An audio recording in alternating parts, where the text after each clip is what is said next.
Chaque fois que la vie nous donne l'occasion de nous réconcilier avec le passé, nous ne pouvons pas le perdre. Que nous n'aurons pas toujours l'occasion de nous réconcilier avec nos erreurs ou les erreurs des autres. Même parce que notre bonheur en dépend. Plus que le bonheur, j'aime le mot réalisation. Une personne à réaliser, elle doit accueillir dans son cœur tout ce qui faisait partie de son histoire. Tout.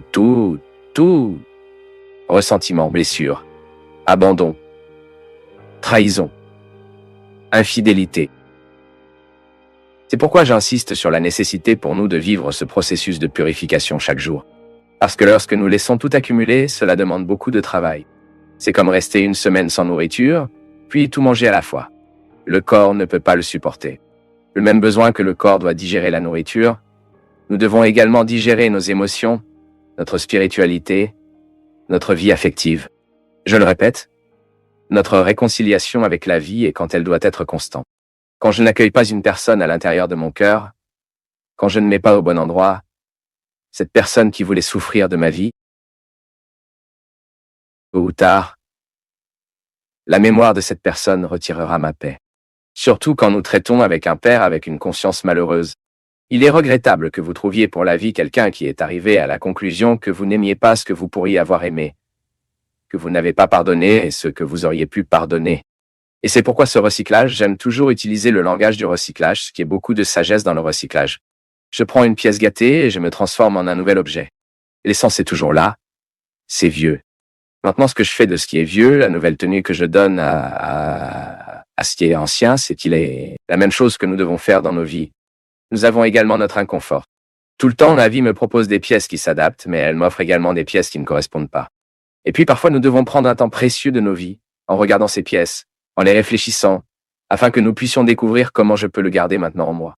Parce que sinon, si nous ne faisons pas cet exercice tous les jours, nous sommes bientôt devenus un état déroutant, un environnement de beaucoup de déchets, beaucoup de troubles, dans lesquels nous ne nous trouvons pas. Il est regrettable lorsque nous arrivons à la conclusion que nous ne nous trouvons pas dans l'histoire. Pourquoi? Parce que ce soin manquait. Cet engagement quotidien manquait. C'est un engagement de chaque jour. Aujourd'hui, j'ai besoin de réaliser ce qui m'est arrivé. Il y a de bonnes choses, il y a de mauvaises choses maintenant, quoi. Qu'est-ce que je fais de tout cela? Mon peuple, gardez des blessures, gardez le ressentiment, et le même que vous jetez quelque chose de sale pour votre maison propre. C'est insupportable. Chaque fois que vous traversez la salle blanche avec cette tache de ce que vous avez joué sale, vous serez inconfortable. Affection, la vie affective est la même chose.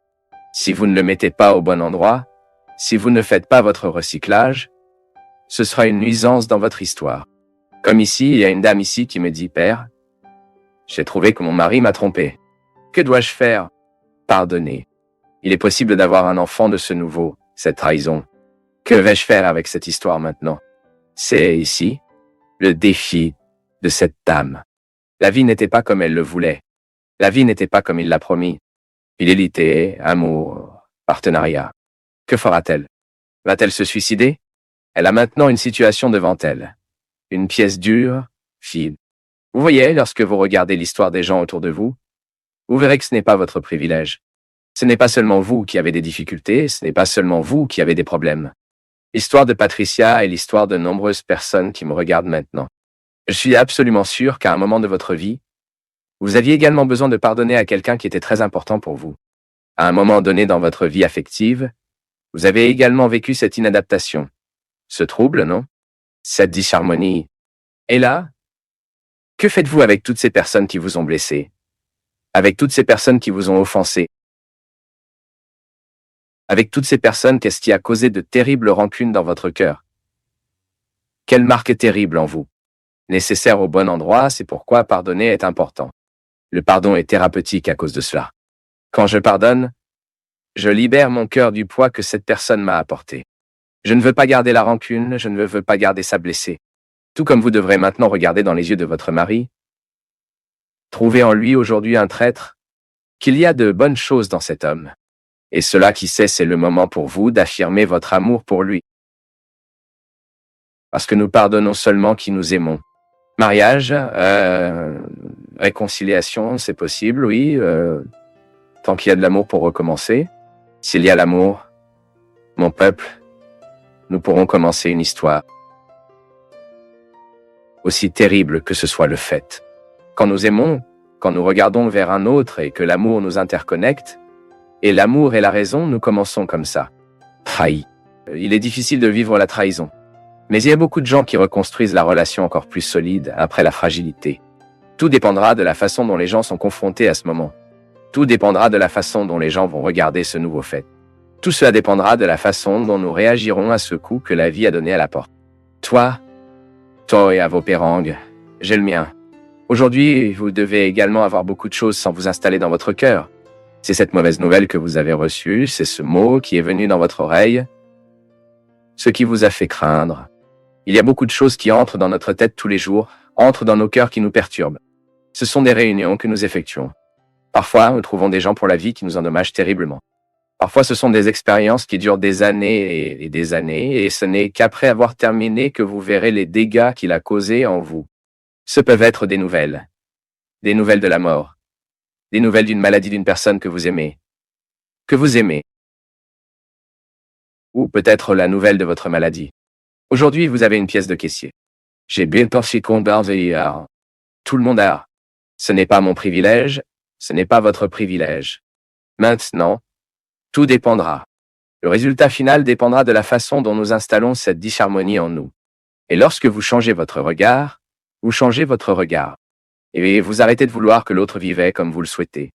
Parce que ceux qui sont satisfaits de leur propre vie n'ont pas besoin d'inviter la vie de l'autre. Ceux qui sont satisfaits de leur propre vie auront une tolérance les uns avec les autres qui a choisi de vivre différemment. Assez de ces chrétiens ennuyeux qui méprisent tout le temps, qui ne vivent pas comme ils pensent que c'est mieux. Ni Jésus ne l'a fait. Au contraire, Jésus a accueilli les gens. Donc tout, vous aimez comme Dieu avant. Cela peut sembler étrange, mais si vous regardez les âges de Jésus, c'était le pire de l'histoire humaine. Il n'a choisi que des personnes qui ne pouvaient pas payer. C'est la raison pour laquelle je suis là. Je ne suis pas entré dans la porte d'entrée. Je n'ai jamais été le séminariste accrédité. Je n'ai jamais été celui que quelqu'un... Ah, ce garçon sera un prêtre. C'est rien. Allez étudier. Je ne suis pas entré dans la porte d'entrée, et je m'assure que vous, qui ne vous sentez pas invité à entrer, restez à moi non plus. Et que nous pouvons assister jusqu'au bout. Que ce Dieu ne nous abandonne pas. Pour moi, pour vous, car en fait, nos besoins sont les mêmes. Et certains d'entre eux juste au fil du temps que nous découvrons. Il y a des choses qui ne sont pas utiles en essayant de comprendre le moment où vous n'êtes pas prêt à comprendre cela. La plus grande richesse que nous puissions avoir dans la vie est d'aimer et d'être aimé. Mais parfois, nous prenons le temps de le comprendre. Nous nous trompons, nous pensons que la plus grande richesse que nous pouvons avoir est de ce que la journée trouve. Et nous passons souvent à un bon moment dans nos vies en le croire, y compris l'investir. Et ce n'est pas un problème que vous travaillez honnêtement, que vous créez vos rêves. Mais n'oubliez jamais que le moment de votre vie viendra que vous comprendrez que la vraie richesse n'est pas l'argent que vous pouvez vous apporter. Certaines choses que l'argent achète, mais ce qui soutient vraiment l'être humain bientôt, sans crainte de faire des erreurs, n'est pas l'argent qui l'apporte. C'est le cœur qui conquiert. Et vous devez avoir ces deux choses autour. Vivre pour obtenir ce que l'argent achète n'est pas un problème. Je le répète, je travaille dur, à étudier beaucoup, à extraire vos possibilités au maximum, car ils peuvent apporter de nombreuses richesses et matériaux. Ce n'est pas un problème que vous grandissez, mais n'oubliez jamais, les richesses qui vous feront sentir que la vie en valait la peine, ce ne sera pas votre compte bancaire. Ce ne sera pas les bâtiments. Ils seront ceux que vous avez fabriqués. Il n'y a rien de plus beau que ça.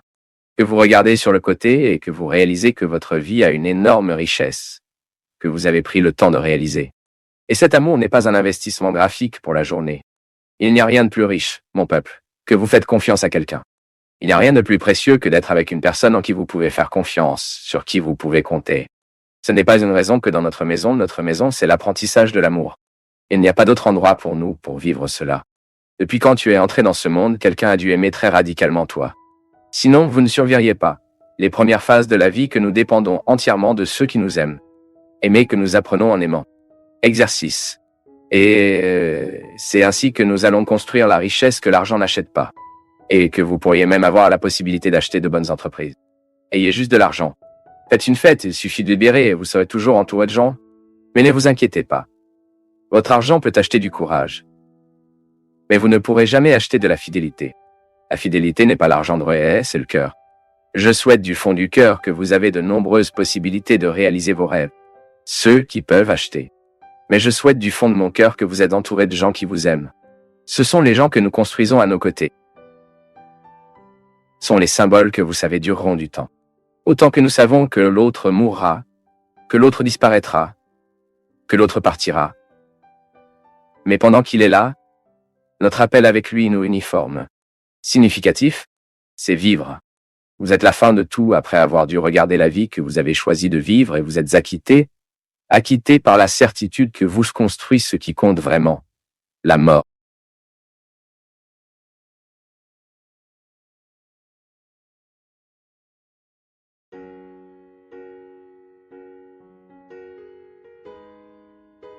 Les gens vont parfois au gymnase, les gens sont chacun avec leur téléphone portable. Ce serait l'occasion que nous devions reposer un peu la tête. Fatiguer le corps pour reposer la tête. C'est toujours le mouvement. Quiconque aime une activité physique sait que cette logique est possible. Je me lasse du corps et repose ma tête pendant que je fais mon activité physique. Mais maintenant, nous ne pouvons plus reposer nos têtes. Parce que le génulaire des petits qui nous fatigue. Rien n'est soumis à un démêlage. Ce qui a été dit n'est pas rassemblé dans la bouche. Ce qui a été écrit n'est pas effacé. Les choix nous ont amenés ici. Le repentir ne change pas un seul centimètre du passé. Pardonnez-vous. Tous ces produits comme cela pourraient être. Je sais que vous avez tendance à vous accuser quotidiennement pour ce que vous n'avez pas accompli, pour ce que vous avez fait de mal. C'est naturel dans la vie humaine. C'est à ce moment que nous ne remplissons pas notre vie avec vous. Si j'avais fait, si j'avais dit, si j'avais disparu, si j'étais resté, nous aurons toujours de nombreuses possibilités d'accusation. Mais cela n'a aucun sens. La vie est, pour qu'aucun ressentiment ne soit, pas de mal. Vous pouvez donc continuer, prendre avec générosité. Vous avez tellement réalisé. Faux, perdu, a été trahi. Tout bon. C'est arrivé. Ce que vous pouvez maintenant faire avec le passé est important. La vie que tu as avant de vos yeux, cette page vierge que Dieu vous donne la possibilité d'écrire. Cela seul compte. Mettez vos yeux dessus. Arrêtez de regarder le passé, créez des conjectures qui ne seront plus possibles. Nous ne pouvons pas changer un centimètre de ce qui s'est passé. Mais le présent. Ah, le cadeau est devant nous et attend notre dévouement. Le présent est devant nous et si nous le voulons, nous pouvons le transformer en un grand événement. Une excellente occasion de rendre la vie en valoir la peine et de vivre confortablement en nous-mêmes. Pardonnez-vous. Ne vous accusez pas pour ce que vous n'avez pas fait. Ne vous condamnez pas pour ce que vous avez cessé de faire. Si aujourd'hui vous pouvez faire quelque chose pour vous, faites-le. Vous blottis. Reconnaître tout ce que vous utilisez pour vous accuser. Avoir plus de pitié. Et apprendre. Apprenez des erreurs. Ne leur permettez pas de devenir une source de martyrs dans votre vie. Permettez-leur d'être une source d'apprentissage. Cela compte. Apprenez du passé et rendez le cadeau en valeur. Père. J'ai pris une décision et j'ai très peur de ne pas faire la bonne chose. Ma fille, je dis souvent que Dieu nous l'identifiera par le bon sens. Dieu nous parle. Nous avons cette vision que Dieu entre, crie dans un nuage. Mon fils. Ou que Dieu viendra dans un rêve, non. Pour le bien de Dieu. Comment Dieu me parle-t-il? Par le bon sens. Le bon sens me souligne le meilleur à faire, c'est tout. Et comment puis-je confirmer? Par le bon sens des gens? J'y vais, je demande des conseils. Dieu nous dit comme ça, mon peuple. À travers des personnes sages que nous recherchons. Regardez, je voulais votre opinion. Pensez-vous que si je fais cela, ça fonctionnera? Et il est très bon pour nous d'avoir des gens qui ont cette confiance à rechercher, à ouvrir le jeu, à dire quels sont nos projets. Qu'en penses-tu? Je pense faire ça. Est-ce que cette volonté de Dieu pour ma vie? Maintenant, ne mettez plus le paramètre de décision pour une personne, non. Ah, un prêtre m'a dit cela. Et je suivrai ce qu'il a dit. Putain! Il se peut que ce prêtre ait parlé sans beaucoup de réflexion. Était-il fou de vous envoyer? Se précipiter pressé. Car parfois la vie est comme ça, mon peuple. Parfois vous êtes dans cette putain de ruée et la personne, le prêtre vient et soulève une question si sérieuse qui est injuste pour moi. Je ne veux pas refléter votre vie de toute façon. Et parfois au milieu de la hâte, confusion, je n'ai aucun moyen de vous donner des conseils judicieux. Je n'ai aucun moyen d'analyser votre question en profondeur. Alors tu feras mieux d'être convaincu que Dieu parlera à ton cœur, et tu seras sur cela, fera de la volonté de Dieu lorsque vous commencerez à chercher du bon sens. Il est facile à identifier. Alors Dieu veut que j'agisse comme ça, si cuit. Je mets un projet et commence à parler à des gens qui m'aiment, avec des gens qui ont une vision un peu plus large de ce que je réfléchis à moi-même. C'est un bon moyen de chercher ce chemin, de faire la volonté de Dieu dans nos vies. Seuls ceux qui ont lu les livres du père Fabio de Mello savent à quel point ils sont transformateurs, nous font réfléchir et changer notre façon de voir la vie. Si vous ne l'avez pas encore lu, ne manquez pas cette grande chance. En savoir plus en cliquant sur les liens de description. Merci pour votre entreprise. Super sur nous. La bénédiction du Dieu Tout-Puissant. Celui qui est Père, Fils et Saint-Esprit. Il y a des gens qui ont besoin de rompre avec des rencontres qui sont terribles, désastreuses. Cette personne ne fait que vous blesser, vous le savez, mais vous avez un lien avec eux, vous avez un besoin affectif. Vous ne pouvez pas rompre cette relation. Alors vous vous encouragez soudainement, vous êtes tout clair avant vous. Cette personne ne fait pas du bien, je ne peux pas épouser cette personne car... parce que bien que cela vous rend si mauvais, vous avez un lien maladif avec elle. La dépendance affective, vous savez que c'est mauvais, mais vous ne savez pas comment vivre sans. Ensuite, vous commencez à prendre des mesures. La première semaine est horrible. Vous souffrez, vous pleurez. Vous ne pouvez pas écouter la musique. Vous ne pouvez pas vous sentir. Vous ne pouvez pas voir ce petit morceau de ce que je sais, ce qu'il a oublié chez vous. Que tout ce qui est terrible. Mais soudain, vous commencez à prendre des mesures de libération. C'est comme si vous marchiez vers une terre qui ne fera que vous faire du bien. Et 1 mois plus tard, cette souffrance s'est améliorée.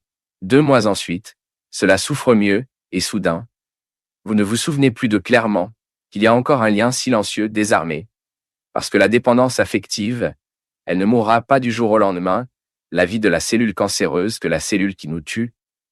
Là-bas dit 3 mois plus tard, vous retrouvez avec cette personne, et vous avez cette célèbre rechute. Là, c'est prêt. Le château que vous construisiez, le sol que vous marchiez, ce qui avait été si difficile, vous le jetez, et vous revenez en Égypte, vous revenez à l'esclavage. Vous faites de même que les compagnons de Moïse voulaient faire, mangez à nouveau l'oignon, mangez à nouveau la nourriture pourrie et endommagée. Ensuite, vous reprenez cette relation. Car elle est malade, et vous n'avez pas pris en charge la bonne distance que vous devez maintenir. Parce que lorsque vous avez cette dépendance affective, vous devez établir la distance, car sinon vous ne guérissez pas. Vous devez arrêter de vouloir connaître la vie de cette personne, car sinon vous ne guérissez pas. Vous devez arrêter de courir sur son Facebook, car sinon vous ne guérissez pas. Vous devez arrêter d'enquêter sur votre vie. Où est-elle allée? Qu'est-ce qu'elle était? Vous devez cesser tous les points qui peuvent vous donner envie de retourner en Égypte, parce que sinon vous ne vous libérerez jamais. Ensuite, 3 mois plus tard, vous êtes déjà belle et belle, tuant la cellule cancéreuse. Vous donnerez quelques baisers supplémentaires sur la bouche, reviennent à cette horrible dépendance, et l'enfer revient dans votre vie. Et dans votre première semaine, il est bon que tout revienne. Dans un instant, ma fille, vous êtes en enfer pire qu'il y a 3 mois. Et ainsi, lorsque nous ne savons pas comment vivre l'inconfort qui nous construit, nous obtenons le boycottat tout le temps. C'est comme arrêter de boire, c'est comme arrêter de fumer. Vous manquez de fumer 1 an et vous célébrez parce que vous avez cessé de jeter cette toxine cancérigène dans votre corps et soudain, vous y allez et allumez une cigarette idiote. Et cette dépendance revient comme un monstre capable de vous manger entier. Prêt? Tout ce sacrifice que vous avez fait des premiers jours sans fumer va au sac. Pourquoi? Tout ce sacrifice va au sac. Pourquoi? Parce que vous n'avez pas pu vivre l'inconfort de renoncer. Mon peuple, il est impressionnant de voir comment cette main de Dieu nous aide comme ça. Nous faisant conscience de ce dont nous avons besoin pour briser dans nos vies sont des situations dont nous avons besoin pour lui fixer des limites. Sinon, nous ne serons jamais guéris, nous serons éternellement malades en liaison des pleurs dans les besoins, et en mendiant un coup de bonté les uns des autres, le sondage d'autres d'affection pour l'amour de Dieu. Nous n'avons pas été faits pour que nous n'ayons pas été faits pour traîner affectueusement les autres. Nous sommes faits pour aimer. Et l'amour n'a du sens que dans nos vies si c'est pour nous construire, si c'est pour nous aider à traverser l'inconfort du désert. Sinon, cela n'a aucun sens. Ce pseudo-amour, que parfois nous disent l'inconfort de la vie, lorsqu'il est bien vécu, cela ne fait que nous améliorer. Prenez ce petit masque pauvre que vous vous en tirez au visage pour que les autres soient éternellement désolés pour vous. Vous ne perdez que du temps dans la vie comme celle-ci. Quel idiot! Dieu nous tient dans notre main, nous pouvons pouvoir traverser ce désert. Il ne s'agit pas de tomber éternellement et de manger à nouveau les oignons de l'Égypte. Parce que nous avons eu pitié de nous, parce que nous devions pitié de l'autre. La marche est en avant qui va. Et le moment vient, quand Moïse vient devant Dieu et parle. Maintenant vous résolvez cette situation, parce que je ne sais plus quoi faire. Ils ont déjà construit un veau d'or au milieu du chemin, ils ont déjà confondu, ils aiment déjà même d'autres situations. Ensuite, ne me rappelant même pas que le Seigneur existe. Ils ne reviennent pas parce que c'est trop loin. Mais retournez d'une autre manière. Ne revenez pas en géographie. Il sait? Ils ne reviennent pas géographiquement parce que c'était loin de l'Égypte. Ils mourraient à mi-chemin. Mais ils ne sont pas revenus géographiquement, mais ils sont revenus affectueusement. Parce que parfois nous avons déjà dépassé le territoire de notre esclavage physique. Je suis déjà sorti de prison, mais la prison ne m'a pas quitté. C'est comme ça que ça marche. J'ai déjà avancé ma liberté, mais je n'ai pas atteint ma liberté. Je n'ai pas décrété la conquête de ma liberté. Je suis donc affectueusement attaché à mon passé. Pleurant les oignons de l'Égypte, pleurant la datation qui s'est terminée, la situation qui était terminée, l'amitié qui a été trahie. Ainsi, quand Moïse est devant la mer Rouge et qu'il est terrifié, car maintenant il n'avait nulle part où aller, ou traverser la mer, ou retourner en Égypte et l'armée du Pharaon venait les capturer. Il a une réunion privée avec le Seigneur, un public urgent particulier. Appelle là-bas pour le secrétaire de Dieu et parle. Pour l'amour de Dieu. Vous lui demandez de me servir aujourd'hui que je ne peux plus être cette réponse. L'armée de Pharaon arrive. Et puis, il pense que Dieu lui donnerait une réponse facile, non? Cela allait donner une solution rapide. Non. Que dit Dieu? Tu te souviens, mignon? Souviens-toi. Courir, non? Entrez dans cette eau. Regardez quelle phrase forte. Dites aux gens de marcher. Je ne ferai pas pour vous ce que seul vous pouvez faire. J'y vais donner toutes les grâces pour que le miracle se produise. Je renforcerai votre courage. Mais si vous ne mettez pas votre pied dans l'eau, si vous ne défiez pas cette mer, elle ne s'ouvre pas. C'est ce que les gens ont fait. Moïse à venir certainement, plein de peur aussi, non? Oh, mon Père de la miséricorde! Que se passera-t-il maintenant?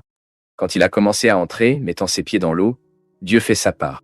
Mon peuple, cela n'a même pas d'importance si cela s'est produit de cette façon. Cela importe pour nous le fait que Dieu le fait quotidiennement dans nos vies. Chaque fois que je m'encourage à surmonter les mers qui me défient, j'exerce les soins de Dieu dans ma vie. Chaque fois que je m'encourage à mettre mon pied dans la mer qui me menace, je tiens la promesse qu'il sera toujours à mes côtés. Vous faites la même chose chaque fois que vous défiez vos mers, chaque fois que vous affrontez votre inconfort, lorsque vous n'avez pas peur des inconforts, lorsque vous n'avez pas peur des inconforts qui vous viennent, lorsque vous le regardez de l'avant,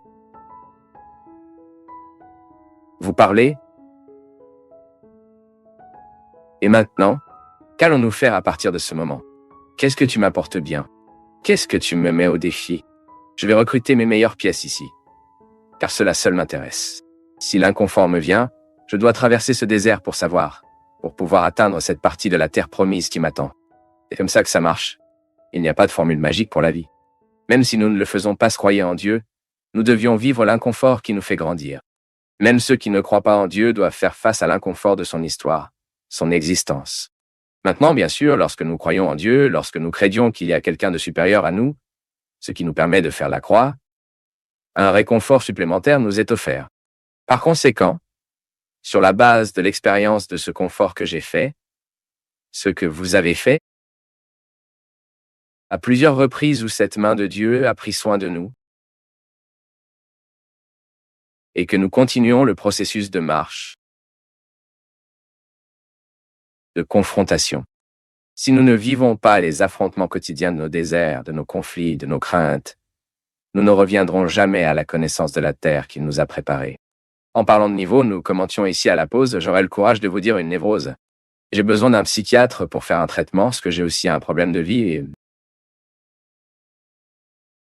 Ouais, ce téléphone que nous ne laissons pas tomber, non? Je suis tombé dans l'idiot pour télécharger un petit jeu sur mon téléphone portable il y a environ 7 mois, appelé Minifarm. Et je me connectais tellement dans cette entreprise que cela semble... Et c'est impressionnant comment... Et que je me considère comme une personne consciente, non? Je m'observe beaucoup. Le jour où j'ai réalisé que je mettais mon téléphone portable au réveil 3, 4 heures du matin pour nourrir les moutons, j'ai réalisé que certaines choses n'étaient pas très bien avec mon système mental. Et puis je le disais ici à Christian et il a fait une réflexion très intéressante. Il disait que lorsque nous sommes très excités par ce jeu, nous faisons en quelque sorte ce jeu pour nous. Qu'est-ce qui devrait être la vraie vie, n'est-ce pas ce que nous avons dit ici? Dans le jeu, les choses sont plus simples, non? Les réalisations sont très rapides, et ils le font juste pour cela. Cela ne peut pas être un temps traitant, mais nous sommes découragés. Et dans la mini Fazandia, c'est le divertissement, bien sûr, mais cela devrait être ainsi, un divertissement qui n'impliquait pas ma journée, non? Lorsque vous réalisez que vous êtes inquiet parce que vous avez des moutons affamés et que vous devez produire cette laine. Je continue donc à penser que parfois cette vie virtuelle et ces nombreuses options que nous avons aujourd'hui de vous amuser, ils sont nocifs pour nous parce qu'ils nous retirent de la possibilité de vivre ce repos que j'ai dit. Si nous définissons une règle après 10 heures du matin, nous ne regardons plus sur votre téléphone portable. Ah, mais si quelqu'un meurt, vous le saurez. Il n'y aura aucun moyen. Soit dit en passant, je pense que les gens devraient mourir pendant les heures d'ouverture, non? La personne qui mourrait 3, 4 heures du matin est très mauvaise. Car nous n'avons rien à faire à ce moment-là. À ce moment-là. Cela devrait avoir une règle, seulement s'il meurt pendant les heures d'ouverture pour donner le temps de prendre les initiatives, non? Tout le monde est d'accord ici, les antécédents qui ne seront pas disparus. La personne ne sera décédée que pendant les heures d'ouverture. Bagmi à part, nous devons avoir cette discipline à notre époque. Car sinon nous faisons des choix qui affaiblissaient trop notre santé. Même aujourd'hui, j'ai parlé à un de mes amis, je m'inquiète que parfois j'ai l'habitude de regarder le téléphone toutes les 5 minutes. Ah, un WhatsApp est arrivé, d'accord. C'est vraiment, il n'y a aucun moyen. Si vous avez beaucoup d'amis, si vous avez beaucoup de contacts là-bas, il est naturel que les gens vous parlent toute la journée. Mais vous n'avez pas l'obligation de répondre à tout le temps, si ce n'est pas vraiment important. Répondez plus tard, ou prenez 1 heure de la journée afin que nous puissions le faire, afin de ne pas laisser le temps au gymnase. Je me souviens qu'à Lisbonne n'était pas à Fatima. Nous sommes allés faire une activité physique là-bas. Et une recommandation qui existait bien à l'entrée du gymnase était la suivante. Éteignez votre téléphone. Éteignez votre téléphone, qui est le téléphone, afin que vous puissiez vous permettre au moins, lorsque vous faites votre activité physique, vous éteignez et faites également l'hygiène mentale. Je l'ai trouvé intéressant parce que c'est vraiment un...